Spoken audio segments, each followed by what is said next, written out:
Definitely, because that's what the preamble says, that healing the past, so that then all the past elements that were done to other people are rectified and so forth. We have to rectify, and hence the state is involved in the rectification process. But the resources are not abundant at the same time. That is why you find that certain programs are not being able to fulfill. And there are so many competing elements. People have got to live, and there are certain things that the state owes to its citizens. Because obviously the Constitution says people should have housing, water, those kinds of things. So we need to afford them those things.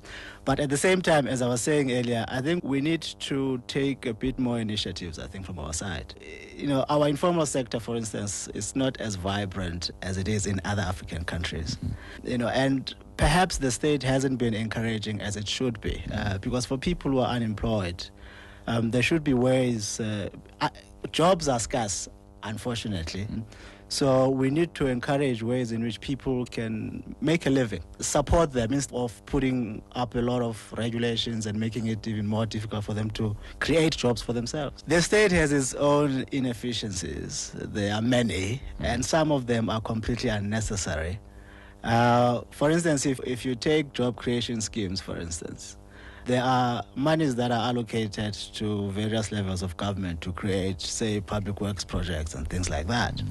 And in some cases, you'll realize that those jobs go to people who are incompetent, people who they get them simply on the basis of the fact that they have an ANC membership card. They don't even know where Luthuli House is. They don't even know anything about the ANC, but they have this membership card. And also because they bribe.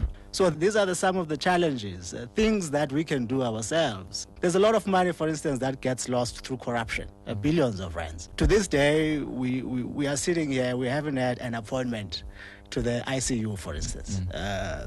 Institutions that will allow government to cleanse itself of this corruption, for us to work towards an efficient and corruption-free public service. So my point is that there are things that are inevitable. Challenges that we inherited from the past. Unfortunately, it will take time for us to address. But at the same time, there are simple things that we could do which seems to be caught up within petty party politics of rivalry and pure inefficiency. Some of them are being addressed, some of them are not being addressed. So when we take stock of our democracy, we need to say, have we done everything that we can, or are we believing our own lies and our own rhetoric about what we have achieved? The state has resources that it has dispensed to society. And in some instances, yes, it has succeeded and is succeeding. But obviously, there are quite a number of challenges and in certain environments. And I think I do agree that where there are challenges, let's then begin to rise to the occasion. And we do pick them up. We do engage on the processes of rectification of those particular issues and the issues of capacity. When you go to local municipalities, the biggest challenge is not corruption. Though corruption is an issue in society today, and I don't want to undermine it, but then also capacity. Because then quite a number of these learned doctors here, when you say to them, go and be a city manager or municipal manager in a rural municipality, he just looks at that and say, who's staying there? And then they don't want to go in there. And as a result, we're struggling. You can't leave Joseph. but state is going to... honestly, and I understand that, but the state is going to make it attractive. The state is going to make civil service attractive to say, learned doctor, please come and you are safe. You will get all the benefits and we'll make sure that you are well looked after, your family is well looked after, do the work. Well, definitely. That's why now the Minister for Public Service Administration is now beginning to then say, how do we professionalize the public service so that we could then begin to address all these weaknesses within the system so that the efficiency, as the doctor was saying, is achieved.